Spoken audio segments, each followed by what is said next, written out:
خوشي المغاربة حياكم الله أينما كنتم. اليوم غادي نكملوا على الموضوع ديال محاربة الأمية الحلقة الثانية، وعلى ما يبدو لي أن الميساج وقيلا ما وصلش، وبعض المسؤولين ما كيفهموش اللغة العربية، عليها غادي نخاطبهم اليوم باللغة الفرنسية، لأنهم اعتقروا المرة الأخيرة الشعب المغربي قالوا اللي ما كيعرفش يتكلم الفرنسية يمشي يجتهد ويتكلم الفرنسية. هكذا صدر من بعض السادة والسيدات الوزراء.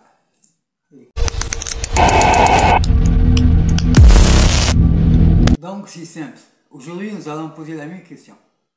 Pourquoi le Maroc, depuis son indépendance, n'a-t-il pas réussi à éradiquer l'analphabétisme malgré le lancement de projets ou de progrès de la lutte contre l'analphabétisme? Vous savez où nous savons qu'il y a 4 ministères qui travaillent là-dessus.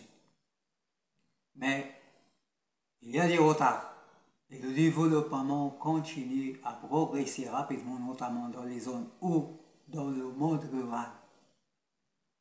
Donc, l'analphabétisme progresse rapidement et la question c'est quelles en sont les raisons? La question s'adresse au Premier ministre, aux honorables ministres et députés.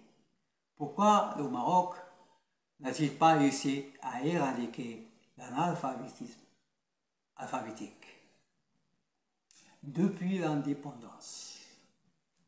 Donc, mesdames et messieurs, ce marché, celui de la lutte contre l'analphabétisme, ne peut être fermé. Il doit rester ouvert depuis l'indépendance jusqu'à aujourd'hui.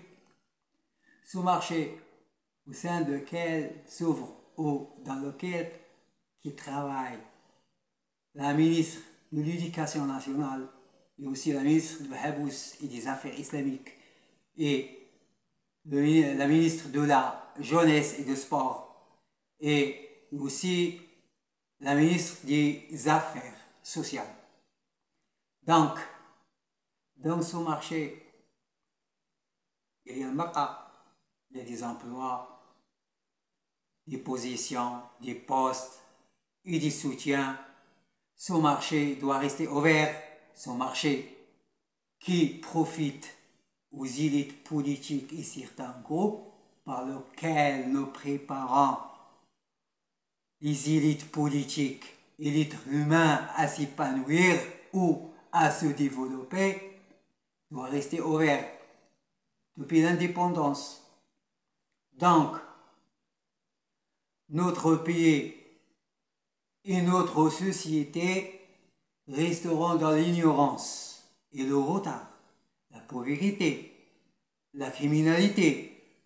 Donc, si ce problème d'analphabétisme continue à se progresser ou à se développer dans notre pays, il faut que l'État et le gouvernement aussi, et les ministres s'engagent à nous donner un délai pour déterminer et éliminer définitivement tout ça.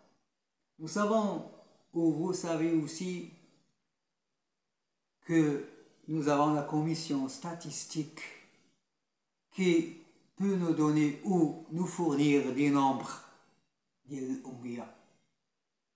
Donc, les responsables pourront-ils maintenant déterminer le délai pour éliminer tout ça et en même temps fermer ce marché où existent des échanges et des soutiens et des propositions? Mesdames et messieurs, merci. Au revoir.